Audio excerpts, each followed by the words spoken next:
Koppel, host of the Time for Coffee podcast, where you get firsthand career advice into the jobs and industries that interest you the most. And before we start today's show, I have a quick favor to ask you. If you haven't already, I'd be incredibly grateful if you give us a rating and a review on iTunes. And if you're like me, you need to do it now because you'll forget later and because it's the best way to help others who may be in search of career advice to find this free resource. So press pause if you haven't done it and do it right now. I'll wait. Thanks so much and enjoy today's show. Hey there, Java junkies. Welcome back to another Espresso Shots episode of T4C.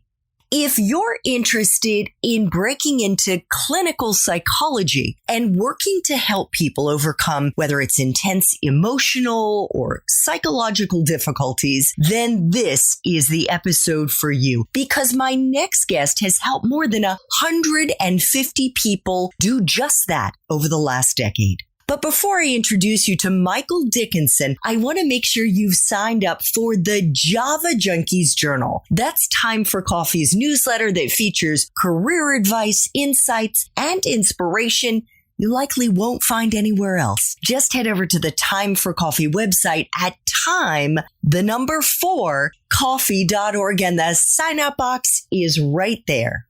Now, my Java lovers, please grab your mug and take a chug of your favorite caffeinated brew because it's time for another caffeinated career conversation. And my guest is Michael Dickinson, a clinical psychologist who's worked in this field for the last decade.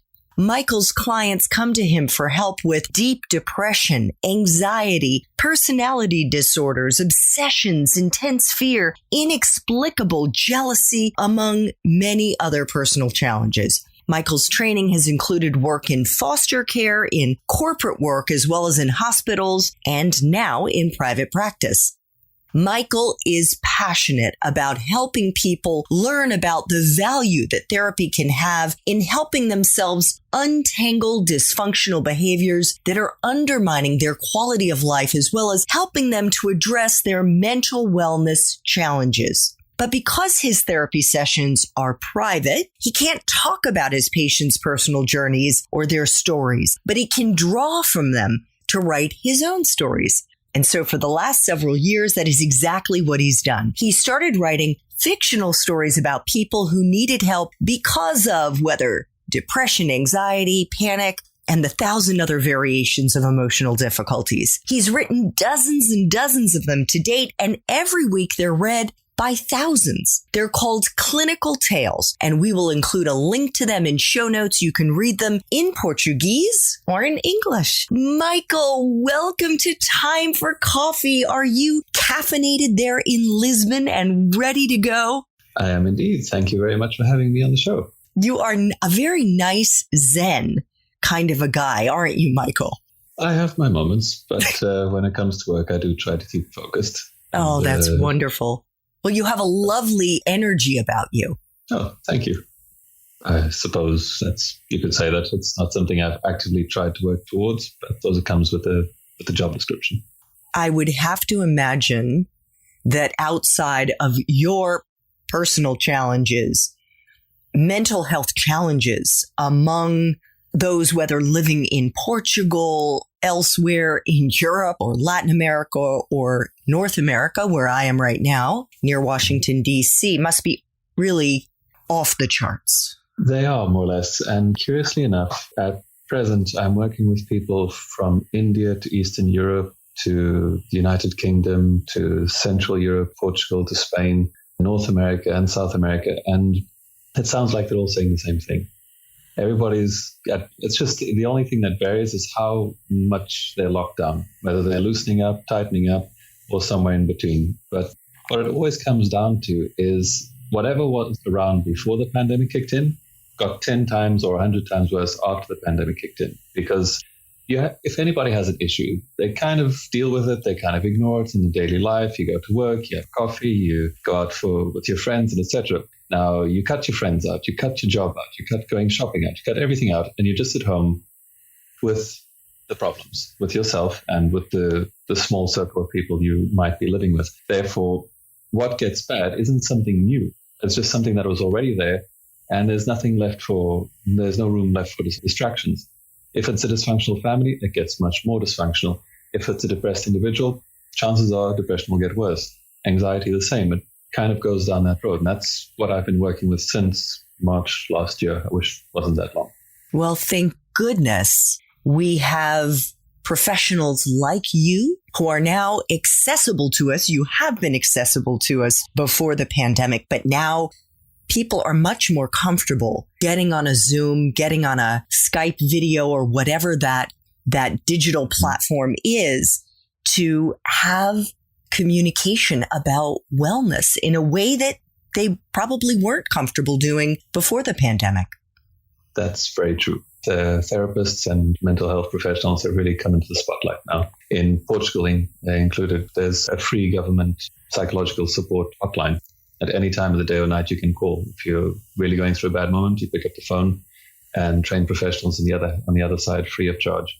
And that has been a lifesaver, because when working in private practice, you can't just go out and say, hey, I'll treat everybody for free just because the world's going in a bad way right now. So I have bills to pay. So it's when people who are in a desperate situation contact me, well, I can't pay, I need help. Well, here's a hotline, go for it. It has made a lot of difference to have somewhere to point people who are desperate and who can't pay any sort of service at all.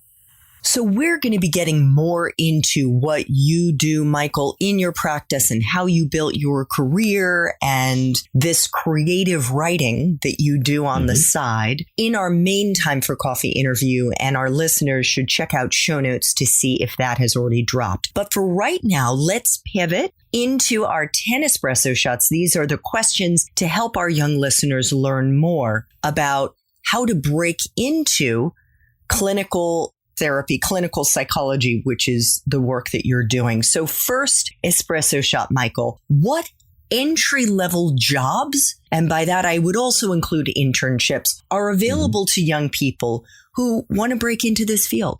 There aren't that many. It's a bit of a tough field to get into. My experience was foster care, and I've come to realize that that is a very good entry-level job for people wanting to make a career in psychology, whether it's clinical, educational, or even another form of psychology, because it's a workforce sort of job. You go in and you take the full brunt of a very complicated situation, and these organizations often have a high rotation. People will stay for 1 year, 2 years, 3 tops, and then they'll often leave. Situations of burnout, exhaustion, etc. So for better or worse, there are often job openings in these places. And it's phenomenal practice because it's all empirical, it's all practical. Even if you do try to grab a few books, most of it is all hands-on. And it's a very good jump from hitting the books to then just going straight into practical work. There's also some volunteer work that can be done, although it might be difficult to make a jump from volunteer to a paid job. And aside from that, I don't know that many, at least not in the reality here in Portugal. It's a bit of a difficult field to crack into.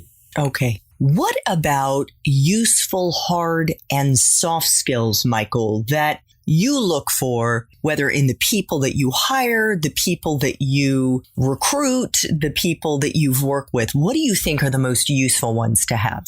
As far as hard skills go, I would say the ability to work for a long time, with many cases without losing focus or persistence, because it might seem like an easy enough thing to do, to just sit down and listen to somebody chat. But to really pay attention, to really understand what the person is saying, and to do that to one person and then another and then another and then the next day another, and you do this full time, it takes a lot of stamina, mental stamina to do this. So that would be the first trait that I'd look for in terms of hard skills. And soft skills, the ability to see patterns, to intuitively understand where they are, to be listening to somebody talking about this and that and suddenly pick up the loose thread from one subject to another and see what's underlying everything that's being said. So those would be the two main skills. And then there's basic skill that can be said for anybody in psychology, which is the ability to have empathy without contamination, to be able to feel, to empathize with what the person is saying, and then say, that's yours, not mine. Yeah, I would think that would be a challenge for me, because I am somebody who has a lot of empathy and not taking it in so deeply that it stays with you? It's a balance. You learn to do it because you really have to care about what the person is saying, and you need to feel empathy, and then you have to know where it stops. You have to then be able to hang up the call of that person saying that this week they were picking up a razor blade, and then saying, okay, that's just another day in the office and I'm going to play with my kids. Tough. It is, yes. But with practice, you can get there. Michael, what about someone's major? Is it a deciding factor to get into psychology? In other words, as an undergraduate, do you have to major in psychology or philosophy or fill in the blank if you want to get into this field? Is it a deal breaker if you haven't? You mean what would have to be studied before going into college? So studying, and I know in Europe, I should clarify. So this is in university, your major versus graduate school. Does your major as an undergraduate in university have to be in a particular subject? Not necessarily. There's a lot of room for movement while studying in psychology. For anybody wanting to do clinical psychology, recommend, it's not mandatory, but recommend all the subjects around psychological evaluation. So what would that be when you say psychological evaluation? So like projective tests, Rorschach tests, psychometrics, anything that will help students understand basic structure of psychopathologies and how to detect them. Okay, but they don't have to major in psychology. That's good to know. Now, they have to have a graduate school degree, a master's degree of some sort in order to practice. Is that the case? Yes. In order to be a clinical psychology? And if so, Michael, what are the degrees that they should explore getting that are most useful for them to have? Well, I'm not entirely sure how it's done in other countries, but here it's pretty straightforward. There's the main line for 3 years of just general psychology, and then at the end it's clinical psychology. There's just no other way around it. It has to be clinical psychology to be able to follow this field. Terrific. Now, outside the classroom, what, in your opinion, are the life experiences that someone interested in this field should maybe try to curate or that they could be drawing upon that they're not even aware of? I'm just thinking right off the bat, someone's own family, the experiences that they've had in their own family would be valuable to them as a aspiring therapist. But yes. You're the therapist. Let me ask you. Yes and no. Family is something it's a bit of a paradox.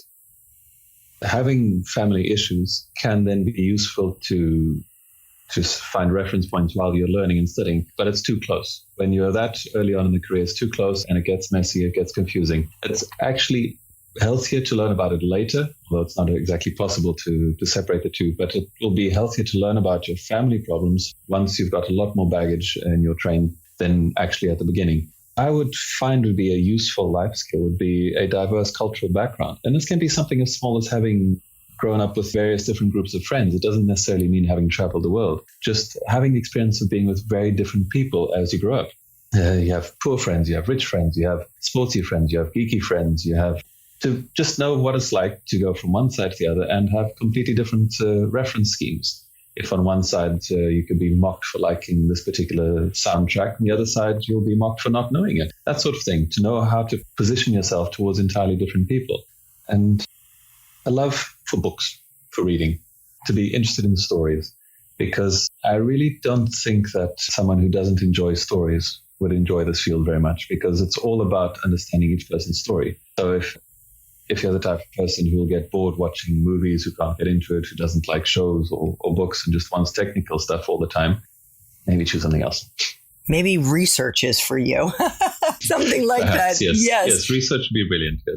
I'm actually looking, I can see Michael, he can see me, even though this is an audio podcast, and behind him, he has his bookshelves. Yeah. So I can tell you're somebody who loves to read. Michael, what is the best part for you of being a clinical psychologist? The best part is the unbelievable trust people put into me while talking. These are, without a doubt, the most honest conversations I could have ever imagined myself having with anybody. Of course, it's not two ways. I'm not sharing my life with them, but it's something else to have an individual who has never talked about something ever with anybody, not even to the mirror, suddenly come and start putting into words for the first time, and to then be able to find the right set of responses and reactions to allow the person to continue talking about it. And this can be something as simple as you have a big chunky sort of muscular individual saying that they can't have sex without a stimulant. And this is the first time they'll have the courage to say it to somebody. Like, okay, well, that's cool. Well, why did that happen? And etc. And make it something casual. And then a few weeks down the line, like, oh, thank God I managed to talk to you about that. Now I don't need it. And can be something else like, oh, I was going through a bit of a rough phase and, well, I did a bit of a bad thing to myself. Oh, well, what is that? Oh, I put a rope around my neck and I tried jumping. Okay. So these are shocking things. It is. But because they're shocking, they were never shared with anybody. And it's something else to be able to be the person to whom they say this. Just take it in my stride. Okay, it's another curious piece of their story. And then go beyond that to help people get unstuck from these things that they didn't even want to put into words. So the best part is that, this unbelievable trust people put into me and the incredibly honest things they say. And honest doesn't necessarily mean nice, but it's very, very honest. It's also very powerful. It is, yes. And the power of it is also, it's when you get to the point where you can make it a tool to help somebody move ahead with life, then that's just great. Doesn't get better than that. I really believe it. To know that you are able to lift people up at a time when they are feeling very low or their lives are very confused and you're able to help them find clarity. Mm-hmm. That is pretty much it, yes. So the flip side, Michael, what is the part of your job as a clinical psychologist that sucks the most? I'm a bit biased there because I don't see much of a downside these days. It's something I enjoy so much doing. The difficult part now is to try and fit everybody into my schedule and to try and make all of this happen with as much normality as possible while being in full lockdown. So right now, yes, that's what sucks the most, trying to work in the middle of a lockdown when the levels of fatigue and exhaustion are just off the chart. And a small child who doesn't want to sleep very much at night. That's the tough side of it. But this is just a phase. Once the lockdown is over and everything goes more or less back to the way it was, I can't really say something that's particularly bad about my job. I enjoy it. Love that. That is a wonderful mindset to have. I'm sure you've read Dr. Carol Dweck's work on the value of a growth mindset versus a fixed mindset. And well, if you give me your address, I'll see if I can get you a copy and then you can let me know. Will do. Thank you very much. So 3 final espresso shots. What is the best career advice you've ever gotten, Michael? Abandon common sense. It will only hinder your understanding. The common sense we build as average individuals, where something is normal and something is not normal, that sort of thing, just throw it out the window. Utterly useless when trying to understand a new person.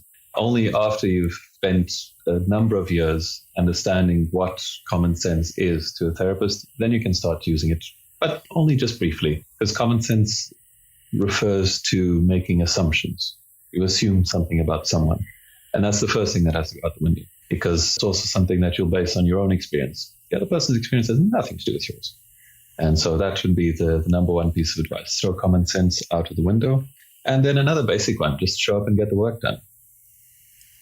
Because you have to start somewhere and you have to keep going. You can't just put your feet in the pool for a bit, see if you like the temperature and move away. If you want to do this, this is very, very hard. It sounds easy, but it's very hard. It takes a lot of work and a lot of time. So show up and do the work. So to the first bit of advice, you want to come into the work almost with a clean slate in terms of your approach, listening with an open mind. Yes. I particularly like what Wilfred Bean referred to as the therapist without memory or opinion, almost to the extreme where you even forget what the person told you in the last session. It obviously doesn't happen, but it's the premise. If a person has to re-explain the subject they've gone over before, this person again has to think about it. You understand? And so if the whole point of therapy is to get the person thinking. So yes, within reason, a clean slate, even to the point of a clean memory. Fascinating. So, Michael, I don't know if there are any movies or Netflix, Amazon, Hulu shows, or for that matter, books that you think accurately depict this profession. There is one, and there are probably more, but this one particularly works very, very well. It's called In Treatment with Gabriel Byrne. And is this a book or is this a show? This is a TV show. It's a TV show. And it's called In Treatment. In Treatment with the actor Gabriel Byrne, the guy who played the priest in The Exorcist. Oh, and is it fiction? It's fiction, yes, but it is the most accurate depiction of psychotherapy that I've ever seen. Excellent. Okay, well, we'll include a link to it in our show notes. Final espresso shot. What would Java junkies be surprised to learn about your profession? I would say when they realize just how much everyone has in common as far as insecurities, fears, desires, and basic humanity goes. Like I was saying, from India through Europe to the US to South America, very, very much the same, depending on, of course, change the language. But when I talk to somebody from one of these places, after the first session or two of getting a cultural background established, it really doesn't matter where they're from. The basic humanity in everyone is very similar. And the insecurities, the anxieties, the amount of people who have this idea that they have to hide their feelings from others and from themselves, this is an almost universal constant. Well, I want to give all of our listeners a virtual hug and let them know that help is out there if you want it. Fortunately, for those in Portugal, it's free, but for those in other countries, it may not be. Nevertheless, thanks to Zoom and all of these other digital platforms, you can reach out to someone who is a professional to get the support that you need. And we will include a link to Michael's practice in our show notes as well. Michael, I want to thank you so much for making time for coffee today with me and the Time for Coffee community. This was wonderful. Thank you. It's my pleasure. Thank you so much for the invitation. Thanks so much for listening to this latest episode of T4C. And if you're interested in learning more about my coaching services for confused college students and recent grads, feel free to check out the Time for Coffee website under the coaching tab at time4coffee.org or text me at 202-236-5712. That's 202-236-5712.